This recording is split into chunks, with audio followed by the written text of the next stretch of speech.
Class 9 में physics में गति में ही पार्ट 11 वीडियो में हम आज जो है वो तीसरी समीकरण जो हम बात कर रहे हैं वह जो है शुद्ध गतिकी के समीकरण तीसरा जो है वह है वेग विस्थापन समीकरण। कौन है? वेग विस्थापन समीकरण। इससे पहले हम लोग विस्थापन समय समीकरण पढ़े थे कि नहीं पढ़े थे? अभी हम लोग पढ़ रहे हैं वह है वेग विस्थापन समीकरण। तो वेग विस्थापन समीकरण में वी स्क्वायर बराबर यू स्क्वायर प्लस 2as होता है। वी स्क्वायर बराबर क्या होता है? यू स्क्वायर प्लस 2as होता है। अब यही चीज जैसे पहले का ग्राफ था वैसे ही ग्राफ रहेगा कि आपका समय वाला एगो रहेगा 0 से t सेकंड में, है ना। कोई कण है, गतिशील है, चल रहा है, जिसका वेग है u था प्रारंभ में और फिर v वेग हो गया है। तो u वेग से v वेग तक चला है।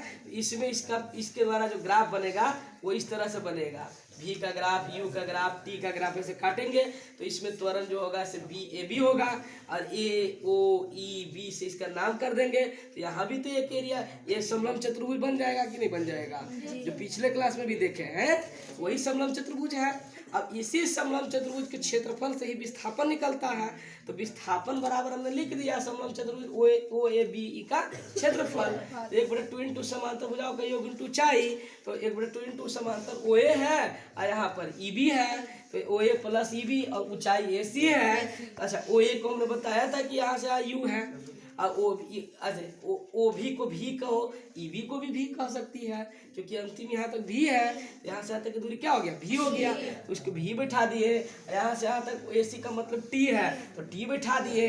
अब देखो फॉर्मूला में हम जानते हैं कि वी स्क्वायर बराबर यू स्क्वायर प्लस 2as होता है। यहाँ पर T तो नहीं है लेकिन आप तो ला दिए T, तो T को ही हटाना है। तो हम शुद्ध गति की समीकरण पहला में क्या पढ़े थे? v बराबर प्लस AT। उसी से t का मान निकालेंगे तो इसको माइनस हो जाएगा, v माइनस यू हो गया।